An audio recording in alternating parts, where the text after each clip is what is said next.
자, 오늘은 요한복음 20장입니다. 예수님의 부활에 대한 내용입니다. 우리 요한복음을 쭉 처음부터 끝까지 공부하고 있기 때문에 먼저 요한복음 20장 1절부터 본문의 내용을 함께 확인하도록 하겠습니다. 함께 읽으시겠습니다. 시작. 주의 첫날 일찍 아직 어두울 때에 마리아 막달라가 돌무덤에 와서 돌이 돌무덤에서 옮겨진 것을 보고 이에 시몬 베드로와 예수님께서 사랑하시던 다른 제자에게 달려가서 그들에게 이르되 그들이 주를 돌무덤에서 옮겨다가 어디 두었는지 우리가 알지 못하노라 하니라. 그러므로 베드로와 그 다른 제자가 나가서 돌무덤으로 가니라. 이처럼 그들 둘이 같이 달려갔는데 그 다른 제자가 베드로를 앞질러 달려가서 먼저 돌무덤에 이르렀더라. 그가 몸을 구부려 안을 들여다보고 아마포가 놓인 것을 보았으나 아직 들어가지는 아니하였더라. 계속 읽겠습니다. 그 뒤 시몬 베드로가 그를 따라와서 돌무덤에 들어가 보매 아마포가 놓여 있고 또 그분의 머리 주변에 있던 수건은 아마포와 함께 놓이지 않고 함께 개인 채 한 곳에 따로 놓여 있더라. 그제야 돌무덤에 먼저 왔던 그 다른 제자도 들어가서 보고 믿었으니 이는 그들이 그가 반드시 죽은 자들로부터 다시 일어나야 하리라 하신 성경 기록을 아직 알지 못하였기 때문이더라. 이에 제자들이 다시 자기들의 집으로 돌아가니라. 11절부터 또 읽겠습니다. 그러나 마리아는 바깥에 돌무덤에 서서 슬피 울더라. 그녀가 슬피 울면서 몸을 구부려 돌무덤 속을 들여다보니 흰옷을 입은 두 천사가 예수님의 몸이 놓였던 곳에 하나는 머리 쪽에 하나는 발 쪽에 앉은 것을 보느라. 그들이 그녀에게 이르되 여자여 어찌하여 슬피 우느냐 하니 그녀가 그들에게 이르되 그들이 내 주를 옮겨다가 어디 두었는지 내가 알지 못하기 때문이니이다 하더라. 그녀가 이렇게 말하고 뒤로 돌이켜 예수님께서 서 계신 것을 보았으나 그분이 예수님이신 줄 알지 못하더라.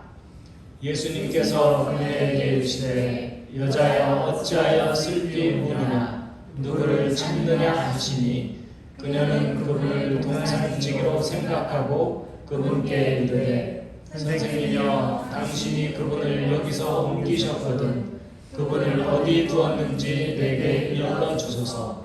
그리하면 내가 그분을 모셔가리이다 하니 예수님께서 그녀에게 마리아야 하시거늘 그녀가 돌이켜 그분께 라보니여 하니 이 말은 선생님이여 라는 뜻이라. 예수님께서 그녀에게 이르시되 내게 손을 대지 말라. 내가 아직 아버지께로 올라가지 아니하였노라. 다만 내 형제들에게 가서 그들에게 이르되 내가 내 아버지 곧 너희 아버지 내 하나님 곧 너희 하나님께로 올라간다 하라 하시니 마리아 막달라가 가서 제자들에게 자기가 주를 보았으며 또 그분께서 자기에게 이것들을 말씀하셨다고 말하니라. 잠시 쉬어보겠습니다. 자, 19절부터 또 읽겠습니다. 시작. 그 뒤 같은 날 곧 주의 첫날 저녁 때에 제자들이 유대인들을 두려워하여 모인 곳에 문들을 닫았는데 예수님께서 오셔서 한가운데 서서 그들에게 이르시되 너희에게 평강이 있을지어다 하시니라. 그분께서 이렇게 말씀하시고 자기의 두 손과 자기의 옆구리를 그들에게 보이시니 그제야 제자들이 주를 보고 반가워하더라.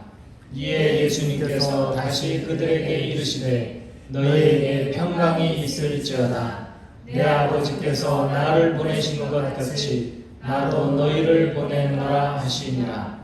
그분께서 이것을 말씀하시고 그들 위에 숨을 내쉬며 그들에게 이르시되 너희는 성령을 받으라. 너희가 누구의 죄들을 사면하면 그것들이 사면될 것이요 누구의 죄들을 그대로 두면 그것들이 그대로 있으리라 하시니라. 24절부터 또 읽겠습니다. 시작. 그러나 12 제자 중에 하나인 디두모라 하는 도마는 예수님께서 오셨을 때에 그들과 함께 있지 아니하더라. 그러므로 다른 제자들이 그에게 이르되 우리가 주를 보았노라 하였으나 그가 그들에게 이르되 내가 그분의 두 손의 못자국을 보고 내 손가락을 그 못자국에 넣으며 내 손을 그분 옆구리에 넣지 않고는 믿지 아니하리라 하니라. 여드레가 지나서 그분의 제자들이 다시 안에 있을 때에 도마도 그들과 함께 있더라. 그때에 문들이 닫혔는데 예수님께서 오셔서 한가운데 서서 이르시되 너희에게 평강이 있을지어다 하시고 그 뒤에 도마에게 이르시되 내 손가락을 이리 내밀고 내 두 손을 보며 또 내 손을 이리 내밀어 내 옆구리에 넣어라. 그리고 믿음 없는 자가 되지 말고 믿는 자가 되라 하시니. 여기 주 야완딩은 타이포입니다. 주 야외가 아니라 그냥 주입니다. 나중에 제가 교정하겠습니다. 이제 마지막 부분입니다. 시작.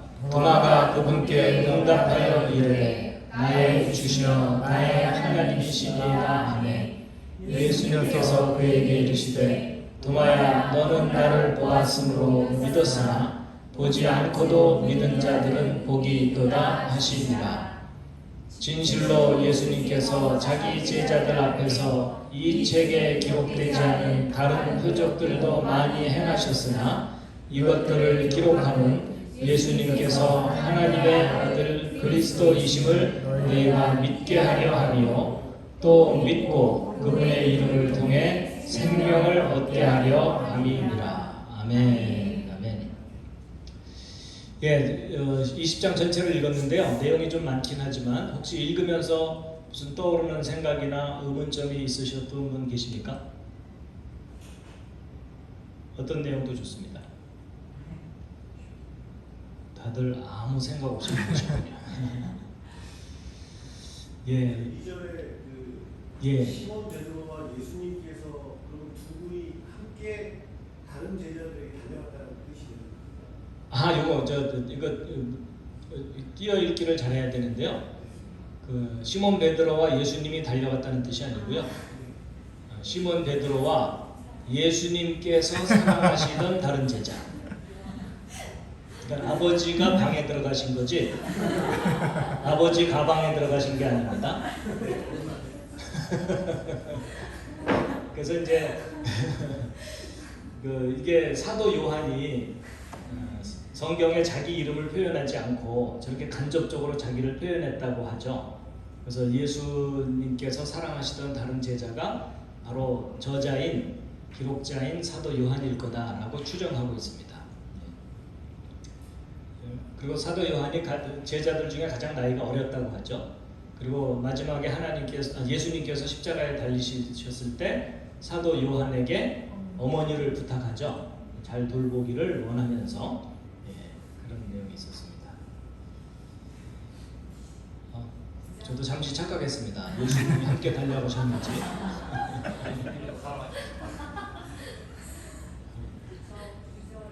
9절에 9절이요? 예. 그가 죽은 자 가운데서 다시 살아나야 하리라. 예수님이 하신 말씀인가요? 구약에 있는 어떤 내용을 인용한 것이죠. 구약에 예수님의 부활에 대해서 예언되어 있는. 그래서 이게 아마도 시편 16편 10절을 인용했을 것이다라고 추정을 한다고 합니다. 참고로 함께 한번 읽으시겠습니다. 시편 16편 10절 시작. 이는 주께서 내 혼을 지옥에 안겨두지 아니하시고 주의 거룩한 자가 썩음을 보지 아니하게 하실 것이기 때문이니이다. 예전에 제가 지옥에 대해서 한번 쭉 성경 전체를 정리해드린 적이 있었어요. 그래서 사실은 지옥이라고 번역된 성경 원문의 단어들이 대부분은요 무덤입니다. 무덤. 무덤. 그 지옥이라는 말이 약간 이중성이 있거든요. 땅속 감옥인데 물리적으로는 무덤이고요. 비물리적으로는 죽은 자가 나중에 뭐 벌을 받는 곳이라고 이제 알려져 있긴 한데, 근데 제가 이제 유심히 한번 통계 전체적으로 다 봤을 때 저 지옥이라고 번역해야 되는 지옥으로 번역된 저 단어는 사실 무덤으로 바꾸면 대부분 틀리지 않습니다. 저기 시편 그 지옥 강의 지금도 유튜브에 있나요? 그 지옥 있을 강의- 거예요. 예, 있을 거예요. 그래서 이제 이제 헬라어로는 하데스고요. 히브리어로는 스올이거든요. 근데 이제 스올이 바로 무덤이라고 번역을 해야만 제가 제 개인적인 견해예요. 좀 더 합당하다고 생각이 돼요. 예, 지옥은 약간 추상적인 의미가 담겨 있거든요.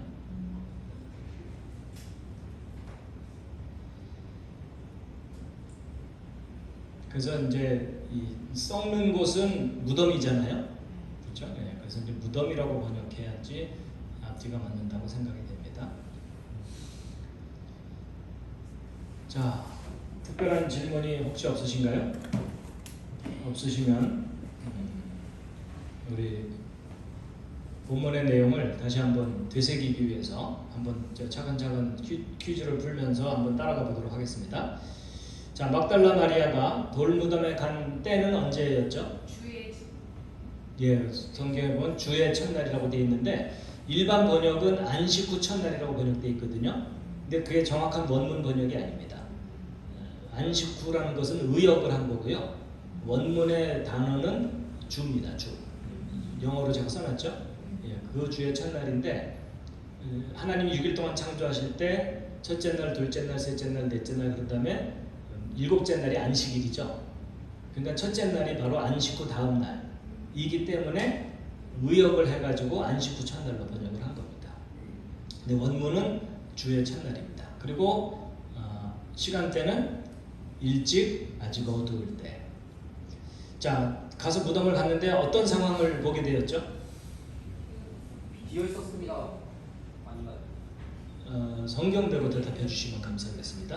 돌이 예, 무덤을 막고 있던 돌이 예, 옮겨진 것, 그렇죠?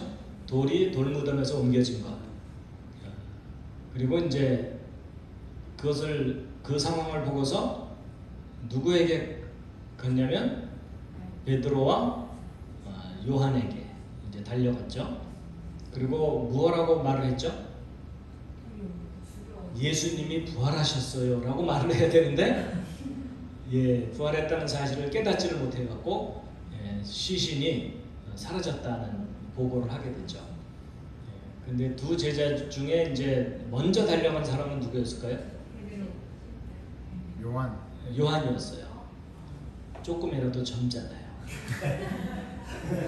그리고 예수님을 사랑하던 제자라고 했기 때문에 사랑하는 마음에 먼저 달려갔을 가능성이 높고요. 예. 그래서 이제 가서 먼저 돌무덤에 요한이 먼저 도착을 했는데 먼저 간 요한이 어떤 행동을 했냐면 안을 들여다보고서는 들어가지는 않았던 거예요. 그렇죠? 예. 아마포가 놓여 있는 것까지는 바깥에서 봤는데 아직 들어가지는 아니하였더라 이렇게 되어 있습니다.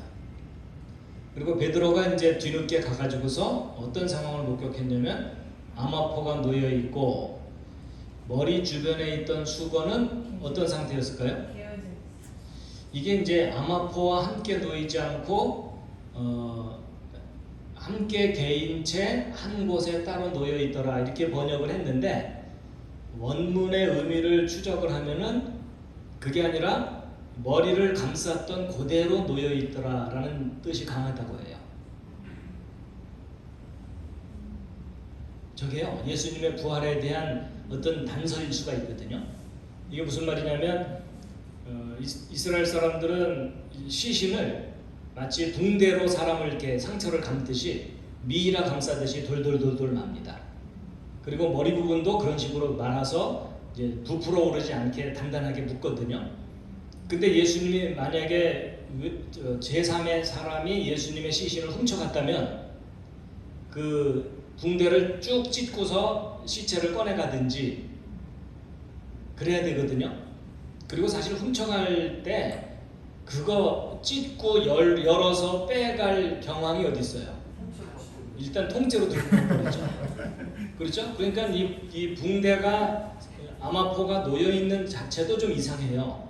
훔쳐갔다면, 그렇죠? 또 훔쳐가려면은 급박하게 훔쳐가야 되는데 그걸 언제 째고 그러겠어요? 근데 이제 저 표현은 무슨 말이냐면 얼굴을 감쌌던 요 붕대 있죠. 이 수건 또는 붕대인데 이것이 감싼 그대로 놓여 있더라 그런 의미예요. 여러분 이걸 단단히 감싸기 때문에 그냥 벗을 수가 없거든요. 근데 감싼 그 상태로 놓여 있다라고 한다면 몸만 빠져나가는 거예요. 그러니까 일상적인 상황이 아니라 기적적인 상황인 거죠. 그러니까 이제 제자가 들어가서 보고 믿었다고 돼 있는데 그 믿었다는 것이 양쪽 가능성이 있어요. 마리아가 시차가 없어졌다는 거 보고한 그 보고를 믿었다고 볼 수도 있고 또 하나는 예수님의 부활을 믿었다고 볼 수도 있는 양쪽 가능성은 다 있는데 섣불리 단정하기는 좀 어려워요. 근데 만약에 좀 일상적이지 않은 상황을 목격했다면 아 부활하셨구나 라고 깨달았을 거라는 거죠. 그래서 이제 그 따로 놓여있는 이 상태가 너무 이상한 상황이기 때문에 사도 요한이 들어가서 보고 믿었다 이렇게 돼 있거든요.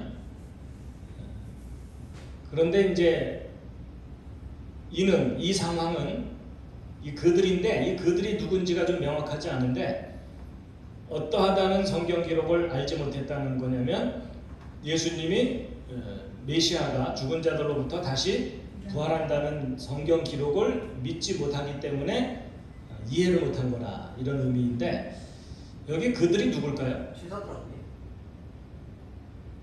그들. 자, 이게 이제 두 가지 가능성이 있어요. 저 그들은 베드로와 요한일 수가 있고요. 또 다른 가능성은 요한은 빼고 나머지 제자들. 둘 중에 어느 쪽이냐에 따라서 의미가 달라져요. 만약에 베드로와 요한이라고 하면 요한조차도 부활에 대해서 미처 깨닫지 못했다라고 봐야 되고요. 근데 요한을 제외한 나머지 제자들이라고 한다면 요한은 부활을 깨달았는데 나머지 제자들은 구약 성경에 그 예수님이 부활할 거라는 것에 대한 것을 몰랐다고 봐야 되는 거예요. 어느 쪽 가능성이 높은지 옆에 있는 분과 상의해 보시기 바랍니다. 위에 첫 번째 거. 이런 말씀. 요점은 요한은 아니. 사도 요한이 예수님의 부활을 저 순간 인식했겠느냐는 겁니다. 네, 인식해서 베드로는 인식했을 것 같아요. 아닌가? 근데 베드로가 인식했다면 요한은 인식한 건가요? 근데 여기 베드로의 인식은 나와 있지 않아요. 근데 사도 요한이 예수님이 부활했다는 사실을 저때 인지했겠느냐? 이게 퀘스천이에요. 그 베드로가 아까 예수님의 부활을 믿었을 수도 있다 이런 거 있지 않았나요? 그 마리아가 그 두 가지 아니, 이 사건 예. 전까지는 알았겠느냐 하는 거죠. 헷갈리네. 약간 좀 헷갈리죠? 네. 예, 일단 좀 더 진도를 나가 보겠습니다. 자, 제자들은 이제 돌아갔어요. 시신이 없어진 걸 확인하고 돌아갔는데 마리아는 바깥 돌무덤에 서서 슬피 울고 있었어요. 만약에 요한이 예수님의 부활을 인지를 했다면 마리아에게 예수님의 부활의 가능성을 얘기해 줬을 것 같아요. 그렇죠? 그럼 마리아가 저렇게 슬피 울지 않을 수도 있거든요. 근데 사실은 요한도 인지를 못했을 가능성이 높아요. 나중에 인지했을 가능성이 높습니다. 자, 그러다가 이제 마리아가 뭐 돌무덤 속을 다시 들여다봤는데 뭐가 보였죠? 흰옷을 입은 두 천사가 보인 거예요. 근데 두 천사가 각각 어디에 위치하고 있었죠? 하나는 머리 쪽에, 하나는 발 쪽에 앉아 있다 그랬는데 굳이 천사들이 위치한 위치를 굳이 저렇게 기록할 필요가 있을까요? 좀 더 구체적으로 기록하기 위해서 그랬을까요? 이건 제 개인적인 좀 생각인데 그 다니엘이 신상 예언을 해석해 주잖아요. 근데 그 신상이 느부갓네살 왕 때부터 예수님의 십자가 사건까지에 대한 그 신상 예언이었거든요. 그래서 그 예언이 머리부터 발끝까지 성취된 것에 대한 암시가 아니겠느냐 이런 생각이 개인적으로 들어요. 그럴 수도 있겠다. 이건 이제 제 개인적인 이해고 해석입니다. 동의 안 하셔도 괜찮습니다.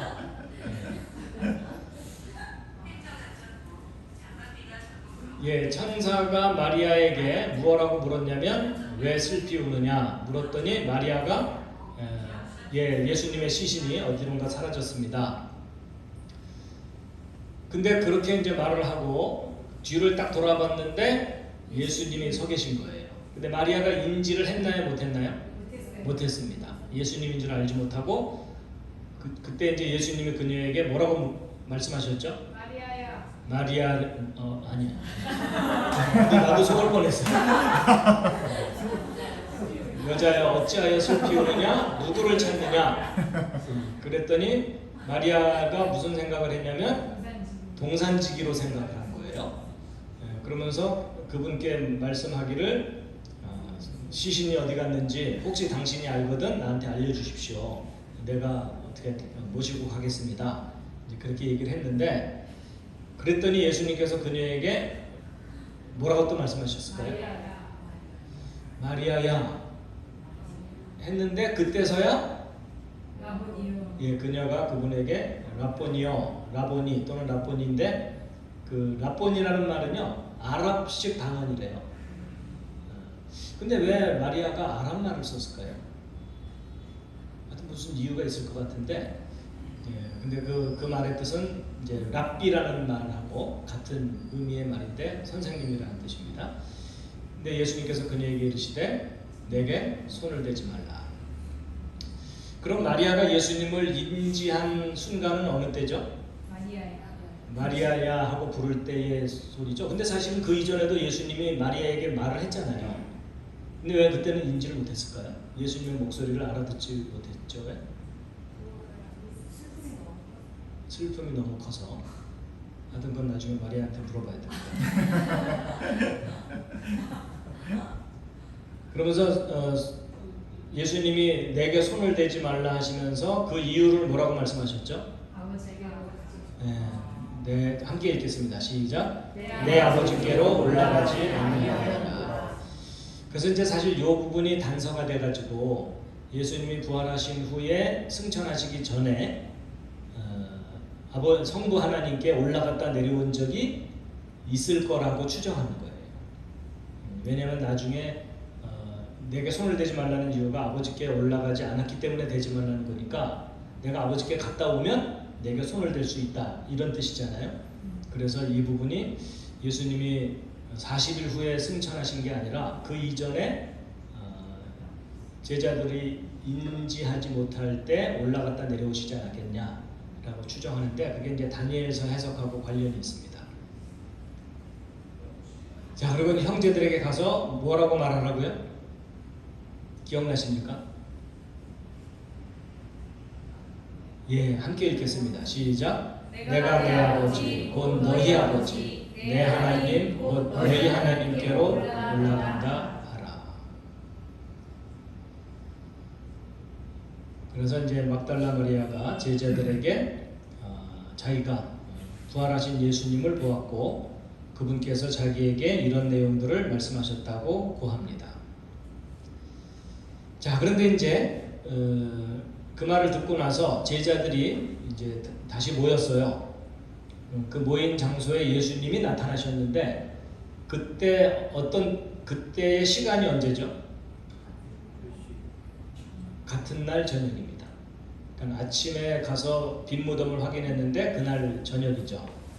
같은 날 주의 첫날 저녁 때에 제자들이 모인 곳에서 그들이 문을 닫았는데 문을 다 닫은 이유가 뭐죠? 유대인들에게 붙잡힐까봐 두려워서. 그런데 예수님께서 오셔서 어떤 상황에서 그들에게 말씀하셨을까요?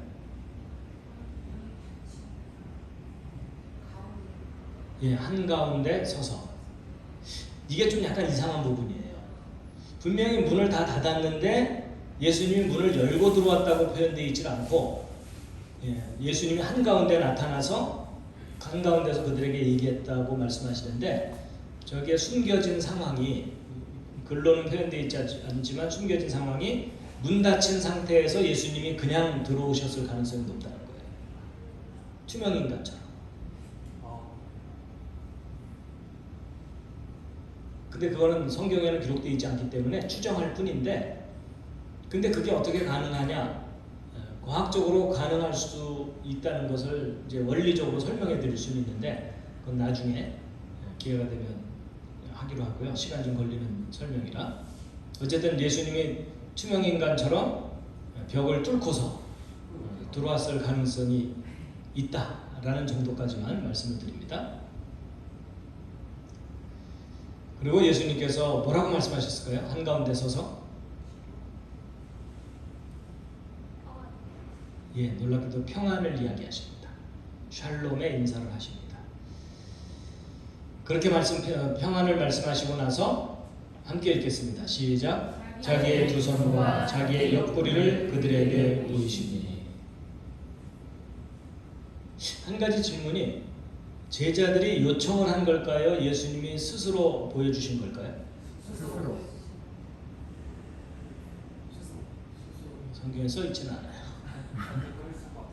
근데 이제 앞뒤 좀 글의 흐름으로 볼 때는 예수님이 자진해서 확인시켜 주신 것 같아요.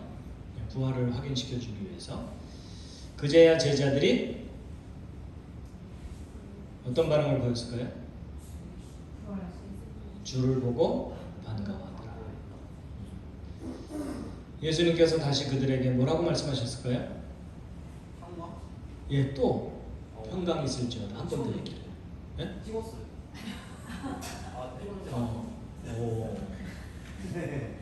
박수.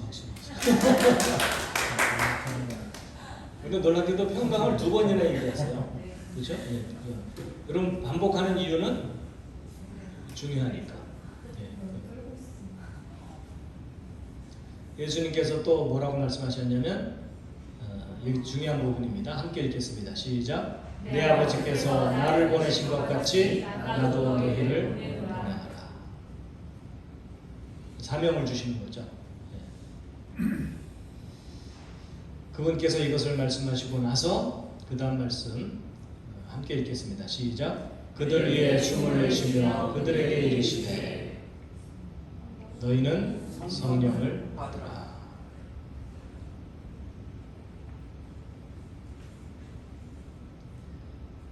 성령을 받으라고 하시는 이유가 뭐죠?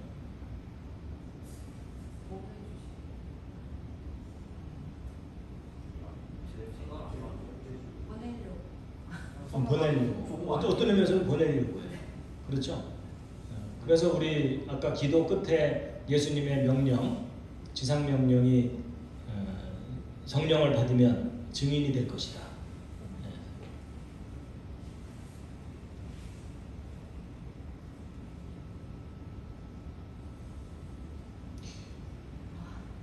그리고 보내는 목적이 뭐죠?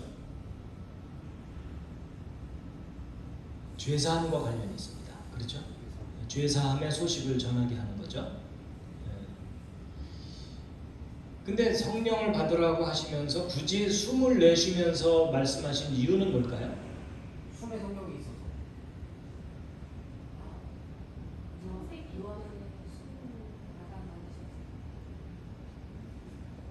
숨에 성령이 있어서 그런 거 아닐까요?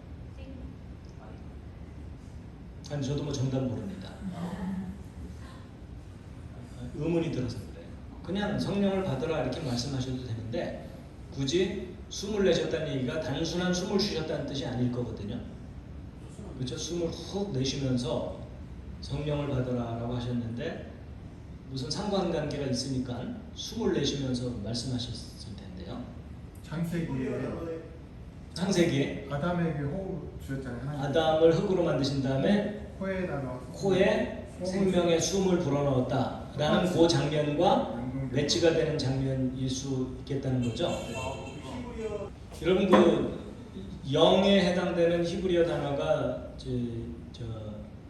루아흐고 헬라어가 푸뉴마 또는 이제 피를 묵은 발음해서 뉴마거든요. 근데 히브리어의 루아흐라는 단어가 물리적으로 번역될 때는 바람이고요. 그 다음에 비물리적으로 번역될 때는 영이에요. 그래서 예수님이 하신 말씀 중에 내가 너희에게 이른 말이 영이라고 하셨거든요. 근데 그럼 말을 하려면 이 바람이 필요해요. 그렇죠? 그래서 일맥상통하는 부분이 있는 겁니다. 푸니마도 푸니마처럼 물리적으로 숨. 그렇죠, 숨이죠. 그러니까 이제 똑같은 양쪽 해석이 가능한 그런 거기 때문에 사실 숨을 내쉬면서 성령을 받으라고 하신 것은 어떤 의미에서는 말씀을 받으라는, 좀 쉽게 이해를 하면 하나님의 말씀을 받아라, 그런 의미라고 볼 수 있을 것 같아요. 자, 제자들이 모인 곳에 문들을 닫은 이유는 유대인들을 두려워하여. 이건 아까 거가 반복됐군요. 요건 중간에 아까 거가 껴들어간 것 같고요. 자, 누구의 죄들을 그대로 두면 그것들이 그대로 있을 것이고 누구의 죄를 너희들이 사면하면 그것이 사면될 것이다. 자, 12제자 중 그 부활의 그 첫날 함께 있지 아니했던 제자는 누굴까요? 가룟 유다가 아니라? 물론 가룟 유다도 틀린 말은 아니에요. 그렇죠? 12제자 중에 가룟 유다는 아웃됐고, 그렇죠? 그런데 11제자 중에 이제 한 제자가 그나마 없었던 거니까 그날 저녁에 모인 제자들의 숫자는 10명이네요. 그렇죠? 10명. 디두모라고 하는 도마가 함께 있지 않았는데 도마가 뭐라고 말을 했죠?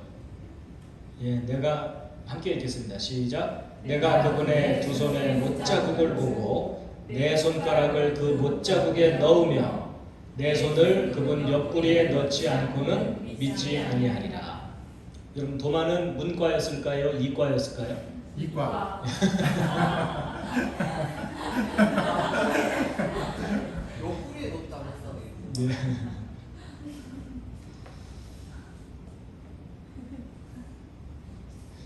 여러분, 제가 문과 쪽일 것 같아요? 이과 쪽일 것 같아요? 이과. 이과. 이과라고 봐. 둘 다. 아니, 제가 사실 이과 공부를 하고 공과 공부를 했지만요, 고등학교 때 성적이 가장 좋았던 건 국어였어요. 국어.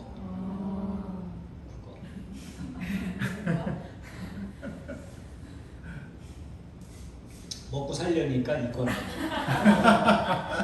문과 갔다는 굶어 죽는다, 이 말을 너무 강력하게 듣는 바람에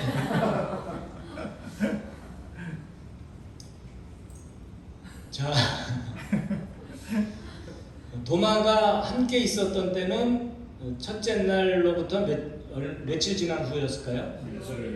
여드레가 지났을 때. 그때도 문들이 닫혔어요. 그런데 또 예수님이 오셔서 한가운데 서서 이르신 걸로, 이게 반복해서 나오는 걸로 보아서 분명히 예수님이 문 열고 들어오신 게 아닌 것 같아요.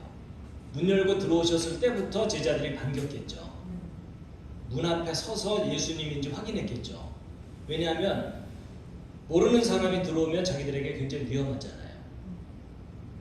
문 바깥에서 두들기면 신원 확인을 위해서 분명히 체크를 했을 텐데 그런 절차 없이 예수님이 한가운데 오셨다는 얘기는 아마 벽을 뚫고 정말 들어오셨을 가능성이 높아요. 그러더니 또 역시 평강을 말씀하시고 그 뒤에 도마에게 뭐라고 말씀하셨냐면 그냥 단도직입적으로 너 의심했지? 확인해봐. 이러시는 거예요. 그래서 옆구리에 넣어보고 손가락 두 손을 확인해봐라. 그리고 그 다음 말씀이 또 의미가 있는데요. 함께 읽겠습니다. 시작. 믿음 없는 자가 되지 말고 믿는 자가 되라 하시니. 도마가 그분께 응답하여 이르되 나의 주시며 나의 하나님이시니이다. 아마도 12제자 중에 가장 확신을 갖고서 예수님을 고백한 사람이 도마일 가능성이 높습니다. 아마 나머지 제자들 중에는 분위기상 저분이 예수님일 것 같아 뭐 이랬을 가능성이 있어요. 다들 도마에게 감사하시기 바랍니다. 자, 그 다음 말씀 읽겠습니다. 예수님께서 시작. 도마야, 너는 나를 보았으므로 믿었으나 보지 않고도 믿는 자들은 복이 있도다 하시니라. 많은 목사님들이 보지 않고 믿어야 복이 있다 이렇게 가르치는데 저는 거기에 동의하지 않습니다. 보지 않고 믿는 믿음이 진짜 믿음이 그런 뜻으로 말씀하신 게 아니고요. 보지 않고도 믿는 자. 그러니까 결국 저게 포인트는 믿는 자가 포인트지 보고 믿느냐 안 보고 믿느냐가 포인트가 아니라고 저는 생각을 해요. 그렇죠? 네네. 예. 보지 않고 믿어야만 복이 있다라고 구체적으로 말씀하셨다면 보지 않고 믿어야 되죠. 근데 보고 믿느냐 보지 않고 믿느냐가 중요한 게 아니라 믿느냐 안 믿느냐가 중요한 겁니다. 아멘. 근데 저는 개인적으로 그렇게 생각해요. 여러분 만약에 보지 않고 증거가 없이 믿는 믿음이 참된 믿음이라면 제가 활동을 중단해야 돼요. 그렇죠? 오히려 사람들을 잘못된 믿음으로 이끄는 거기 때문에. 그렇죠? 근데 예수님도 사실 보지 않고 믿는 믿음만이 진짜 믿음이라고 하셨다면 나타나지 않으셨어야 돼요. 맞죠? 네. 그러네요. 그래서 여러분 우리가 성경을 해석할 때 정말 신중할 필요가 있어요. 내가 잘못 해석하는 바람에 사람들이 잘못된 믿음을 갖게 되거든요. 근데 제가 이 부분에 대해서 말씀드릴 게 뭐냐면 확인 안 하고 증거 없이 믿는 믿음이 진짜 믿음이라고 너무나 오랫동안 가르치는 바람에 확인도 안 하고 증거도 없는 상태에서 무지한 상태에서 믿는 믿음이 너무나 많이 권장이 됐어요. 그러니까 기독교인들이 무지해져 버렸어요. 그런 게 있습니다. 그래서 믿지 않는 사람들이 도전해 올 때 아무 소리도 못해요. 논리도 없고 증거도 없고. 그러니까 그 믿음이 쉽게 무너져 버려요.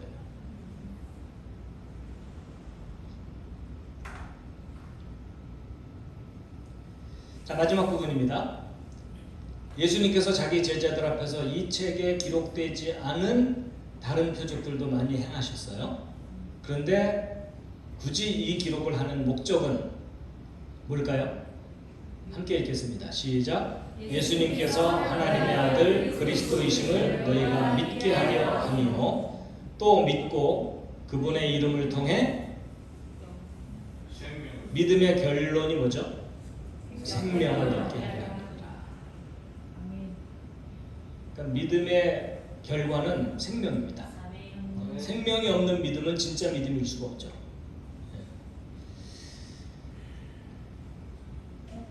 자, 전체적으로 혹시 질문 사항이나 이런 게 있으면 한두 마디 나누고 마치도록 하겠습니다.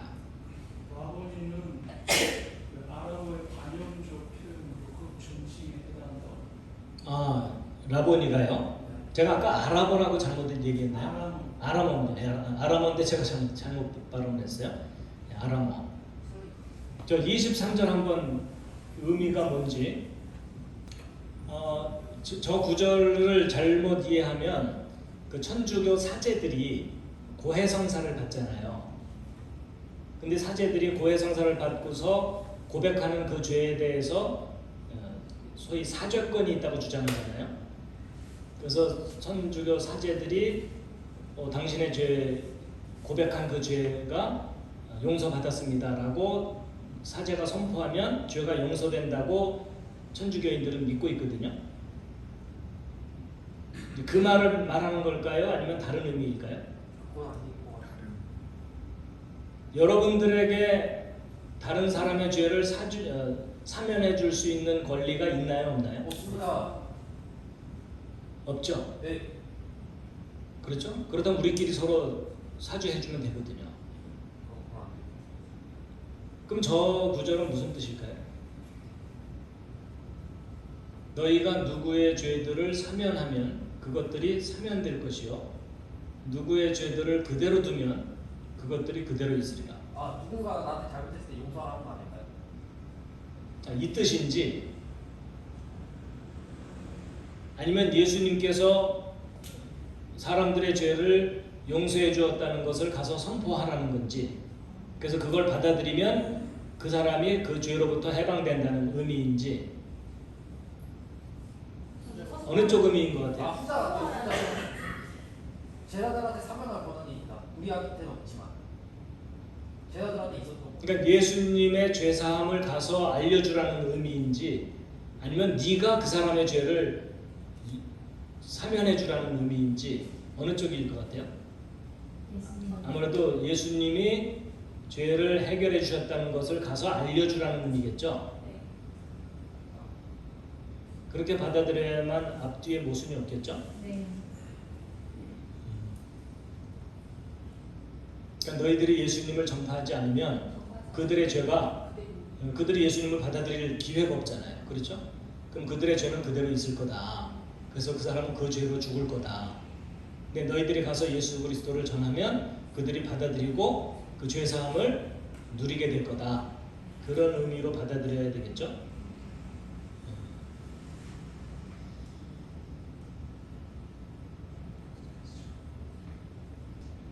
예, 오늘의 성경 공부는 여기까지 하도록 하겠습니다. 예.